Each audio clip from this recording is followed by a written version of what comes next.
Guys, I'm teaming up with my good friend, retired Navy SEAL Jocko for something real special. Jocko started Jocko Fuel when he found out the supplements he was buying for himself and his family were filled with heavy metals and ingredients he was unaware of. He wanted a line of supplements and consumables that had all of the good, effective ingredients and none of the bad. So we made it happen. I got set up with all of the key products, and we want to do the same for you. Jocko Go energy drinks for clean, sustainable energy. Jocko Milk Protein for 30 grams of delicious grass-fed protein, plus a full line of supplements to support mood, focus, hydration, joints, and more. Jocko Fuel supplements are scientifically formulated and made with ingredients that are clinically tested. They are better for you options with no artificial flavors or sweeteners, no added sugar, and no gray area ingredients or banned substances. It's clean fuel with health compromise. And right now, you can get 20% off when you use code Chael at jockofuel.com. Or if it's easier, just click on the link below. The Conor McGregor effect. Wow. So, Dana weighed in on June 29th, International Fight Weekend, Conor versus Chandler. Weighed in on that card. I gotta word it like that because they're called 303 or they're called 304. I could tell you the date and the location long before I could tell you 30 whatever, right? Way my mind works. Dana weighed in, said that it is well over $20 million. And that's a relevant point, $20 million. In case any of you saw that interview, but you didn't know why he threw out it'd be way over 20 million, like what the point of that was actually a gauntlet that was put down roughly a year ago by Steven Espinoza, who was the boss over at Showtime for boxing. And Steven had just made a point, which was very accurate, that he had on the books already fights that were coming up. They haven't even gone to bell time yet. He had on the books 2 dates that have already got a $20 million gate waiting for him when that show's completed already. And that the UFC had never done 20 million. And that was true. And Dana, stand back, give me some time. And turns out he got there in about a year from when the statement was made. So, and that's the Conor McGregor effect, right? Like if you pay attention to gates, and I do, I had every record. I had them all. And the UFC keeps them to yourself. Like they don't ever reveal to the public. There's certain things that you can get, but papers, merchandise sales, there's just a number of other numbers that you're not ever going to be able to see. The live gate has never fallen into that category. And for any of you that are just wondering why, state commissions will take a percentage of the live gate. So there's nowhere to keep that secret. You've got to fill that paperwork out, and I mean perfectly. And then you pay your percentage. So that is public information, and that is why everybody has always allowed that number to be public while protecting the other ones, and I had them all. I had all the records, and then along came Conor McGregor. One by one, and he took them all. Here, let me share one with you. At the time, right, I retired, Conor came in. We didn't have an overlap, at least not much.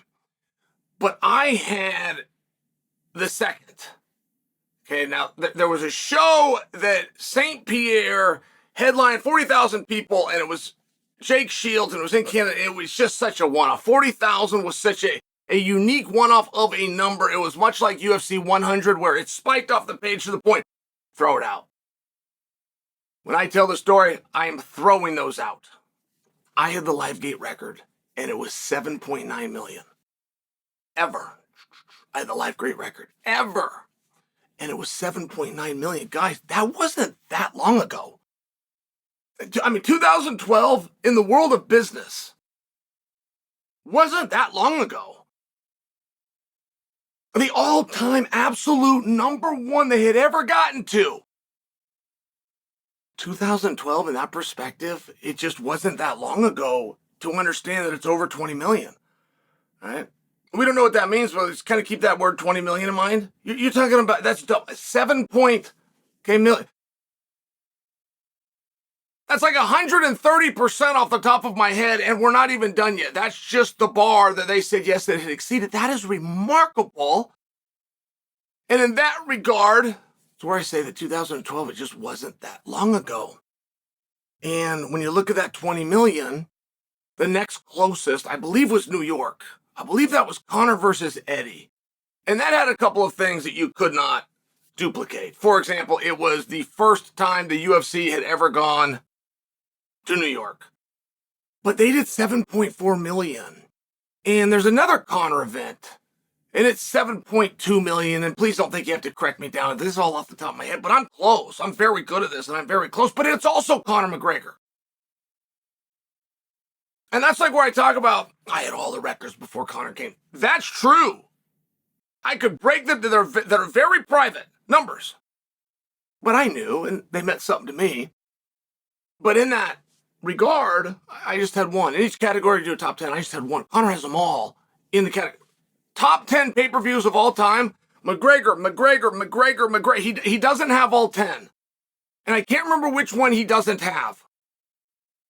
But if he fights long enough, he will, because what he's doing, guys, and see, this is what's so different about Conor's career trajectory and anyone else that has ever done it, and that includes boxing. What is different in Conor is when you got all these records, start 2014, you got all these records. He's coming in and he's winning again, but he's beating himself. So Conor McGregor currently has the highest gate ever, which is the New York show at 17.4 million. This one he's now going, that will no longer be the biggest gate because he is beating himself. It doesn't generally go that way. And I will tell you, many of us predicted that to a degree, that was going to show up in this fight. To a degree. So you got the top 10 list, and they're all Conor, right? And we know he's still big, and he's going to come in on that list, number 8. Now, the 7 in front of it are all going to be McGregor. So he's still great, and it's still a top 10 ever. That's still great. But it's different, right? It's different point in his career. Older, not coming off of a victory, different weight class that I don't think has ever clearly been told to us. So you got a few of these things, and where the light is bright, but it's dimming. Well, numbers don't lie. And Conor McGregor already has surpassed the live gate record, of which is currently held by Conor McGregor. He's already surpassed it for number 1. I mean, do you know what an incredible draw a guy would be? If coming back, not off of a victory, different weight class, the fight has nothing on it. It's not for a title. It's not for a made-up title. It's not for a contendership. It's not for a made-up contendership. It's not a personal feud. It has nothing on it. It is the number 1 most sought-after fight in the history of MMA. If your trajectory for coming up with that basis is Livegate. You understand how fascinating that is at this point in his career? Everybody else's career looks the exact same. They start somewhere, they've got a dream, people tell them they can't do it, they finally get in an event somewhere, a show somewhere, fast forward the tape, they've made it. They've made it to one of the major organizations. A little bit of luck and a little bit of hard work comes in there, boom, they've got a fight in a major organization that's on TV. Now just start backing that off. Then you get a very select few that'll work their way up the card. They'll go all the way to main event. But then the breaks come on, and they're co-main event. Then they're on the main card. Then they're no longer on the main card. And it's right about here that they start having the ideas that maybe this is over. Now, they don't stop. They're not all the way convinced. And then they keep going until their contract is no longer renewed. That is the trajectory of every MMA fighter you've ever seen. There's nothing about Conor McGregor that shouldn't make you think it's that same trajectory. Now, it's going to be a lot brighter. It's going to be on steroids. It's going to, wow, that bright star that dimmed is still brighter than any other star in the sky, but it's still going to head in that direction. This is a very big surprise. That Conor McGregor, not that he's still on the top 10 list, and not that he beat himself and his own records because he had them all anyway. It's that he beat him and is on the top 10 list at number 1.